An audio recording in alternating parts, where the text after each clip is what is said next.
Okay, there we go. Hey! So, yesterday I asked a few people, #Facebook, to send us some questions because we wanted to talk about healthy relationships. First of all, disclaimer, we are not experts in relationships. It's just that we've been together now for 22 months. So there are almost 2 years. Yeah, almost 2 years. So there's some nuggets of wisdom that we have and things that we've learned along the way. So I just want to get the questions first. Okay. So the first question was, what makes a healthy relationship? What makes a healthy relationship? Yeah, a technical question. Okay, yeah, like one can think about that in a whole lot of different ways. Okay. Number one, you can eat healthy food together as a couple. Number two, I would say like respecting one another or having a level of respect. Always thinking about the other person more than yourself. So you can be physically healthy in a relationship by looking after one another's health, by eating healthy, exercising together, and then two, emotional health, sort of in the aspects of caring for one another, being selfless, and making sure that you take the other one's best interest at heart before making any decisions whatsoever. Because as much as we like to say that we are soul entities, when you're in a relationship with someone, what happens to them will affect you. Yeah. So you can't behave as if, no, this is your life, this is my life, and then we have certain things that we share together. Unfortunately, a healthy relationship doesn't work that way. So I think another point to add is also that one needs to focus on sharing each other's lives with one another, and making sure that you are trying to be your true self with the other person. Because if you're gonna try and act like someone else, then the two of you will never be able to be yourselves with one another. And ultimately, that is what you want to be with the person. If you're focusing for the long term. So put the Instagram life away and show the guy what you look like in real life. Essentially. With no makeup With on. no makeup on. Your hair isn't done. Yeah, so that's a real relationship. Okay. But obviously you'll dress up now. You'll dress up all the time that's a and stuff. given. Okay, another question. How do you deal with conflict in a relationship? You can go first. Cliche as it may seem, but communication is key. There's a reason why it's a cliche, because it works and it's that's what it is. So being able to tell your partner what makes you unhappy and what makes you happy is essentially the crux of the matter.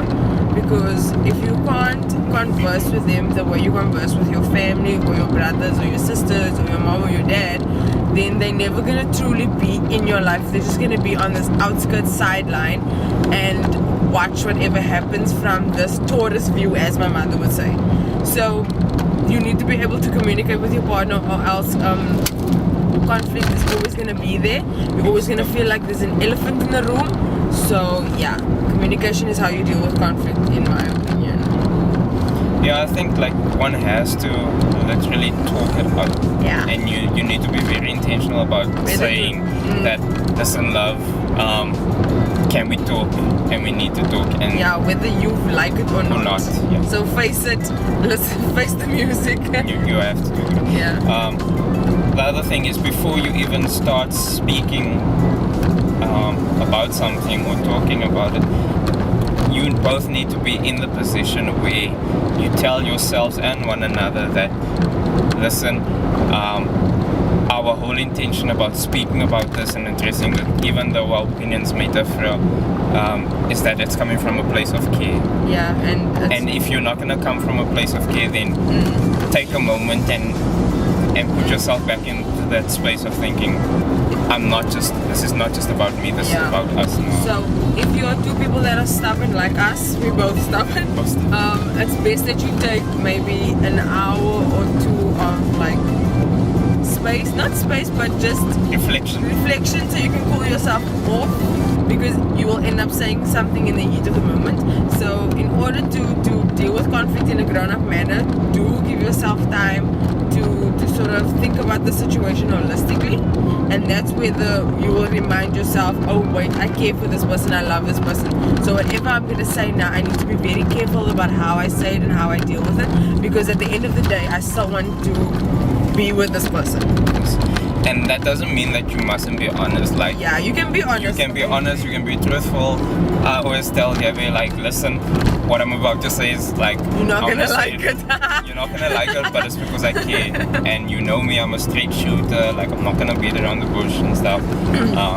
But it's ultimately because we care for one another and stuff. So sometimes the person that you're in a relationship with is not gonna like seem like the person that's just gonna say all the nice things to you, but they're going to say things and show you things to make you realize and self-aware of maybe things that need to change or things that you're gonna, which is ultimately what you want from. Okay, I think I'm gonna answer this one, and then you can answer the next one. How do you deal with friends and friendships? Okay, when you are a couple, it is not necessarily, doesn't have to be this way. Your boyfriend's friends don't automatically become your friends, and your friends don't automatically become your boyfriend's friends, because a friendship is built on longevity. So it means your friends become your friends because of the time you've spent with them. So don't expect immediately you dating your boyfriend for 2 months, 3 months, and now your friends are someone are his friends. It's not gonna work that way. But there are times where you're gonna turn now, so I'm holding the camera. There are times when you end up spending a lot of time with your boyfriend's friends, and they become your friends gradually over time. So let those things happen organically, not a forced thing. But also respect the time your boyfriend wants to spend with his friends, and he will respect the time you want to spend with your friends. So it's a matter of not compromising, but being understanding and respecting that these people have been in your life, in your boyfriend's life, longer than you have been. So you need to understand that they were there before you were there, and they know him maybe better than you know him. So you should respect that aspect, and maybe even you can even learn from them. Don't bring them into your relationship conflicts and the way your relationship works, but do listen to the things that they have to say. So you are able to gradually become your boyfriend's friends, or vice versa. Wait, say that again. You are able to become gradually your boyfriend's friends. Friend. No. Anyway, no, never you're mind. not gonna become my boyfriend's friend. No, man. You know what I mean. Your friends now become my friends. Yes. Eventually. There we go. That's how I wanted to say it. Anyway, that's what I'm. You understand what I mean. Anyway. So yeah. So it's all a matter of respecting the people that were there. So you know the expression, the day ones? So that actually means something. So you need to consider that and not just come in there, boom, okay, now I'm the wifey, so now you're all gonna listen to me. No, honey, take your seat. The longer you are there, the more you have a say. You know what I mean? Yeah. So respect the man's friends. Because if you, for whatever reason, mess up, who are gonna be there to pick up the pieces? His friends, his family. Not that that's gonna happen. But what if the guy messes up? And vice versa. No, it's the same thing. The guys need to understand it's the same thing. Everything I say now applies to men and women. Because guys also break up. Yeah, I know, man. Okay, how often do you pray together as a couple? Oh, that's an easy one actually. Like myself and Gabriella don't see each other like normally, like during the week. week. We don't normally see each other during like the mornings or like, during the day. Yeah. If so, sometimes. Like 15 So minutes. because of that, we normally try and pray during the evenings. If it's after work, and if on the weekends especially, that is normally when we get to pray together. As well as at church, also we normally try and take moments there to also pray together as well. Like we've seen it's made a massive difference in our lives just to, like, you know, throw out the qualities and the potential that we know that God sees in each of us, and it makes such a big difference knowing that your partner is there, caring for you, praying for you, putting God's blessing over your life, and you know, just speaking words of encouragement and protection over you. Yeah, I'm just checking if this thing is still recording because it sometimes cuts out. Okay. Let me stop it first. That's favor. Okay. I just had to check if this camera is still recording. It sometimes cuts out. Oh, it's on. Yay. Okay. Do you ever fight? And if so, what kind of things do you fight about? And how do you resolve those issues in a healthy way? Firstly, yes, we do fight. Yeah, we do fight. Not gonna hide it. We do fight. If you don't fight, there's something wrong with you. Whatever. Okay, we usually fight about when the one is being too honest, and then yeah, we take it the wrong way because okay, one, I have foot-in-mouth syndrome, so I don't know how to say things, and I don't think before I speak. So he gets angry with me because I don't put things in a nice way sometimes. So this the only. She's a straight shooter. Yeah, I'm a straight shooter. So we do have a bit of a conflict about that, but I never say it in out of anger, and it's usually about small things like he doesn't manage time well. He doesn't, and it annoys me so much.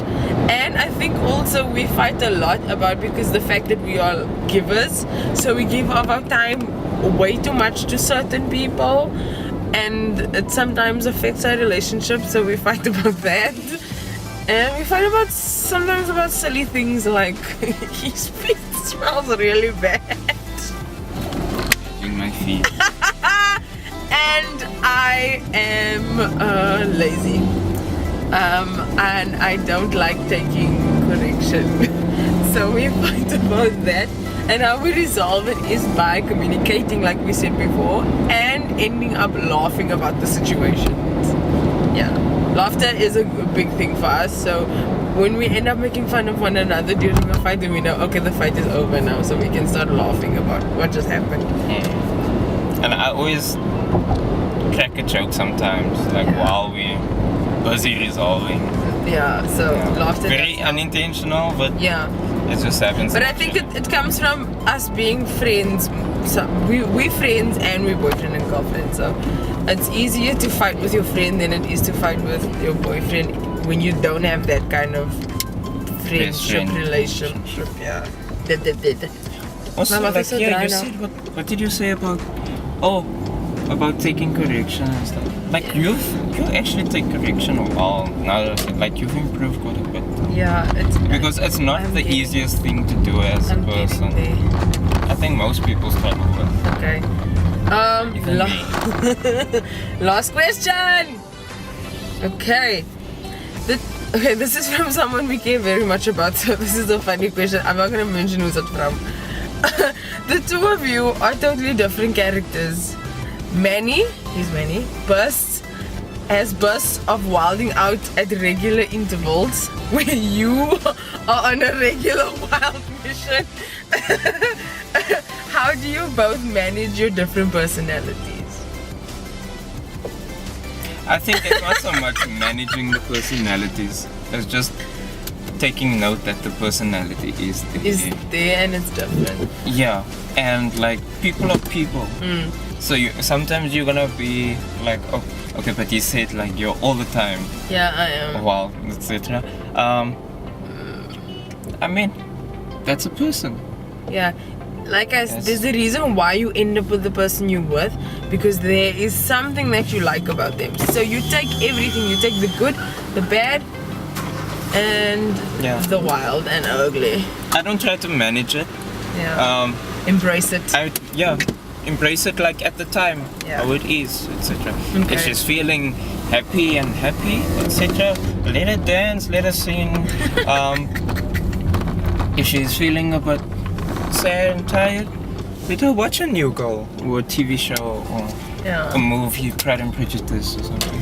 Let the girl be, and let me be. Yeah, he has his moments, and I need to just sometimes sit back and just let him be in it. So it's understanding one another and loving the person you're with for the reasons you love them and for the reasons you don't love them. Okay. It's getting dark in here now. Yeah. And the last question, what's your secret to keeping your relationship alive as a dating couple? Okay, so we 22 months in. I know people that have been together for 6 years. So there's that guy's gonna take that barking. Let me just come past. Oh, sorry. Yeah. We've been together for 22 months, almost 2 years. Very proud of it. What we do is take an interest in each other's interests. I'm laughing because the one thing I haven't managed to be able to do is like soccer. I don't know. Football. Football. Sorry, football. I can't even say it properly. So but other than that, he's a creative person, I'm a creative person, so we found common ground in things that we love, like photography, filming, watching movies, anything to do with the arts and comedy and stuff like that, we are all into. So we have that common ground which we built on, which kept our relationship alive and happy and active. And then just to keep it going is to be able to take an interest in things that you weren't interested in before you were with a person. So for example, with him it's the sports, and with me it is music. So I'm a musician, he doesn't understand music, but he's learning for my sake. And for my sake. And for his sake, And then there was other things that I wasn't into that he's into, and it was... What was it? That you're into that I wasn't into. That you are into that I'm not. Me. No, I'm joking. No, I think it's the reading things other than fiction. So Emmanuel loves biographies and non-fiction books and learning things like about business and everything like that. So last year I took like an active step and actually read something that was non-fiction. And it was so interesting just to get to know someone else's life not from a media perspective, but from their own voice, which they don't necessarily get to do maybe in their line of work or whatever. Be it as it may, it was a musician's autobiography, so it was interesting for me.